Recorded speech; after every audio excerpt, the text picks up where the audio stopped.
পুরুষ হয়েছেন, স্ত্রী হয়েছেন, কিংবা রাজার ঘরে জন্মগ্রহণ করেছেন, কিংবা দরিদ্র গৃহে জন্ম করেছেন, যাই করুন না কেন, যদি আপনি সাধু সেবা না করেন, আপনি যদি গৃহের মধ্যে তুলসী সেবা না করেন, আপনি যদি অতিথি দেশের সেবা না করেন, তাহলে আপনি ভারতবাসী বলেই পরিচিত নন। কেন সাধু সেবা করবেন? হচ্ছে মহান্তস্তে, সমচিত্ত। মহান্ত যারা, তারা সমচিত্ত, সহৃদয়, প্রত্যেক জীবের দুঃখকে দেখেন তারা, তাদের শত্রু মিত্র ভেদ নেই, তারা সর্বজীবকে আপন জ্ঞান করে থাকেন। মহাপ্রভু লীলায় হরিদাস ঠাকুর বিধর্ম আচরণ করেছিলেন, মুসলিম হয়ে হিন্দুদের নাম প্রচার করছিলেন। সেই জন্য মুসলিম শাসক বললেন হরিদাস ঠাকুরকে, বেত্রাঘাত করো 22 বাজারে।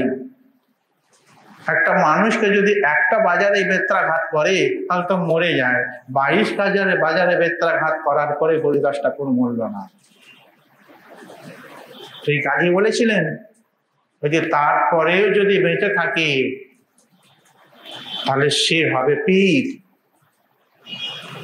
সে হবে শ্রেষ্ঠ ব্যক্তি, সে হবে মহান্ত। যখন 22 বাজারও হরিদাস ঠাকুরকে বেত্রাঘাত করে মারতে পারলেন না, তখন যারা বেত্রাঘাত করেছিলেন তারা হরিদাস ঠাকুরের পায়ে পড়লেন, আপনি কেন মরছেন না? আপনি যদি না মারে আমাদের ঘরের সংসার রোজগার শেষ হয়ে যাবে। আমাদের রোজগার করছি, কিন্তু শাসকের আদেশ মতো সবকিছু করছি, তিনি যদি অর্থ না দেয় তাহলে সংসারে খাওয়াবো কি, পড়াবো কি?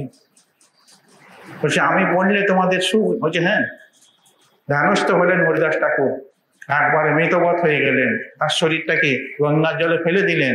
হরিদাস ঠাকুর ভাসতে ভাসতে ফুলিয়াতে এলেন, সেখানে এসে আবার ভজন শুরু করলেন। যখন মুসলমান শাসন কথা জানতে পারলেন হরিদাস ঠাকুর তিনি রয়েছেন, জীবিত রয়েছেন, তার কাছে গেলেন, ক্ষমা প্রার্থনা করলেন। হরিদাস ঠাকুর কে 22 বাজারে বেত্রাঘাত করলেন, যারা বেত্রাঘাত করলেন তাদের মঙ্গল বিধান করলেন। এই হচ্ছে সাধুগণের বিচার, সমচিত্ত। সাধুগণ দেখছেন এই সংসারের মধ্যে প্রত্যেকটি জীব চিতার জ্বালায় কষ্ট পাচ্ছে, দুঃখের মধ্যে নিমজ্জিত হয়ে গেছি। আমরা যদি সাধারণ জীবের মতো ভৈরব চিত্তবৃত্তি হয়ে থাকি, তাহলে আমার সঙ্গে সাধারণ জীবের পার্থক্য কি?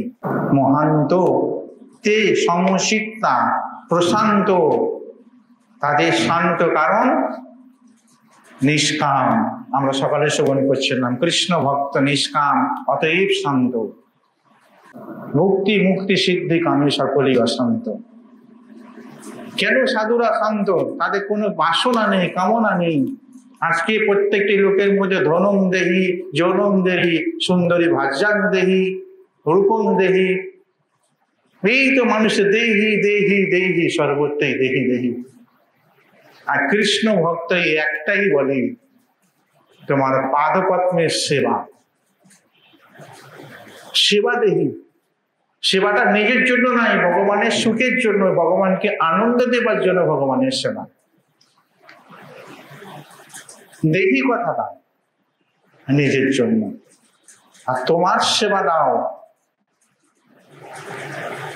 সেটা ভগবানের সুখের জন্য, যেখানে নিজের সুখ নেই। বিমন্ন মানে অক্রোধী, আর সুহিত সকল জীবের বন্ধু, এবং তিনি সাধু।